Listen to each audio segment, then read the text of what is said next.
Hey everyone, welcome to Checkpoint 5. So on Checkpoint 4, you started figuring out what product or business you're going to be researching for your presentation. And you're finding out, again, the essential question is this product or business beneficial to the global society? So is it good for us around the world for everybody? This checkpoint is going to build off of Checkpoint 4, so you should make sure you have Checkpoint 4 done before you start working on this one, okay? So the directions here, you're going to copy your 5 research questions and your predictions from Checkpoint 4 into the chart below. And then what you're going to do is we're going to start actually looking up information about those research questions and seeing what we can use for our presentation. What's some information, some facts, some quotes that we can use about that. Okay. So step 2 is using the internet. Search for articles that will answer your research question. And you are watching this video already. Make sure that your source is reliable, and I have some steps in this blue box here to find that, if that's reliable or not. Okay. After reading through a source, determine if your prediction was right or wrong and place that information on the chart. I have a box for that.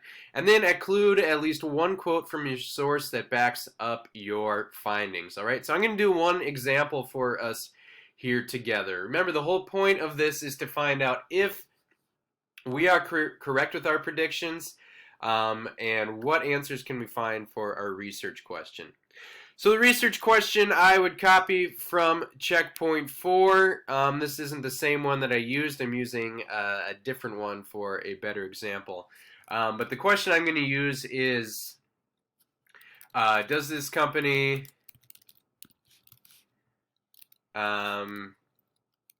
treat the environment respectfully?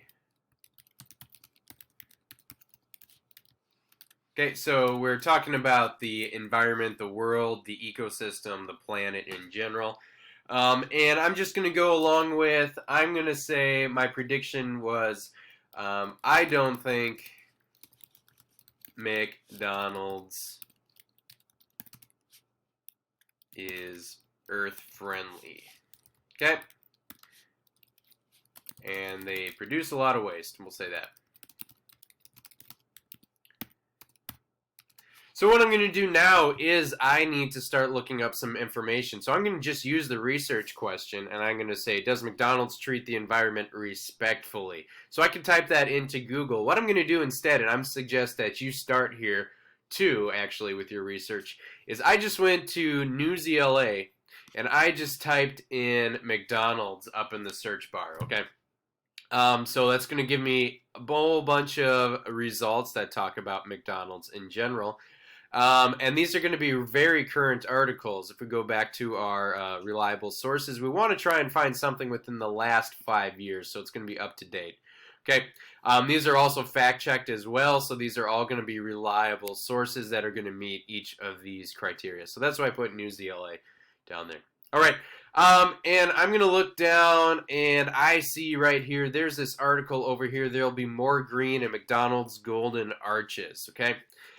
So I know this specifically talks about McDonald's, and the green, I'm assuming, talks about like being health or environmentally conscious. Okay, and there we get this headline: McDonald's plans to cut its greenhouse gas emissions by 36% by 2030. Okay, so that's a good start. That headline tells me some more information about what this article is going to be about, and I'm going to keep going down here till I find some information that tells me, was my prediction right or wrong, and what's a quote that can prove that?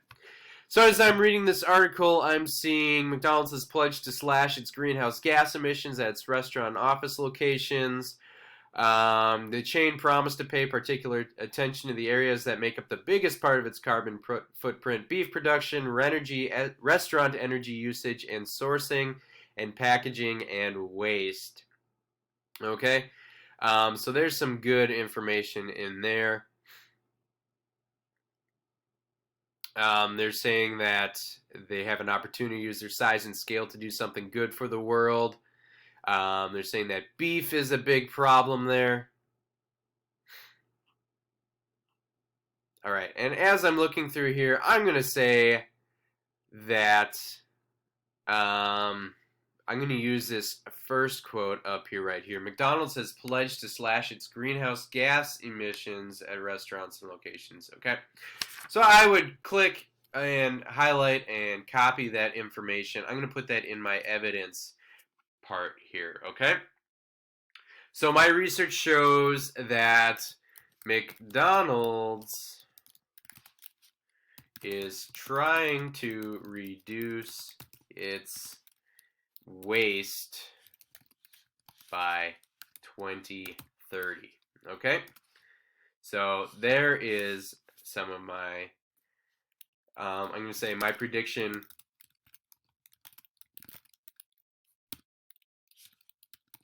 was wrong because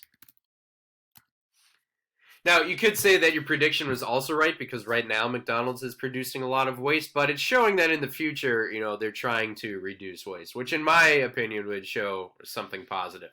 Okay, so we have the research question, we have the prediction, we have my explanation of whether my prediction was right or wrong, and then we have the evidence here. Okay, now don't just stop when you find one piece of evidence. You want to get the whole main idea of this whole article, because this article also talks about how, well, just because they're being environmentally friendly doesn't mean they're just being nice and care about the world. It could also mean because they just want some more money or to be more competitive that way.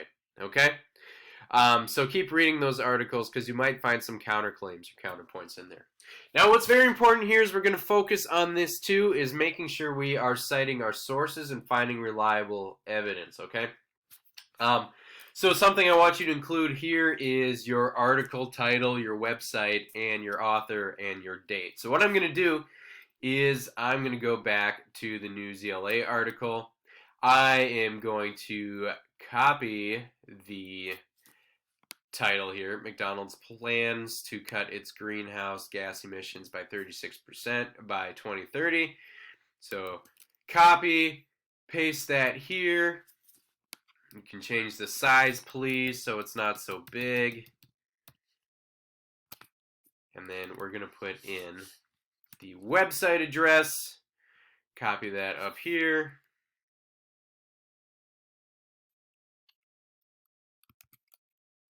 This will give you a link so I can see it easily, and we need the title or the author right here. Zlati Meyer, USA Today. Copy that. And then the date that it was published. So it was published in 2018. That's within our 5-year mark, so this is still pretty good information right there. All right. So that is the information that you need. You're going to continue and fill out these boxes for the rest of your research questions that you had. If you want to include more quotes from each source, that's totally fine. And you might have a source that answers more than one research question too. So if that happens, that's all right as well, okay? But just make sure that you have all your research questions from the last checkpoint included in these boxes.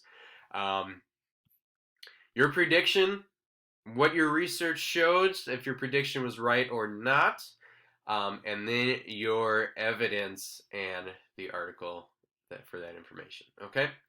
I'm going to be checking to make sure that your evidence backs up your research and your prediction, so make sure that it does have a direct connection, and then also that you are using a reliable source, okay? So make sure you're checking those comments once you are done and you have turned that in.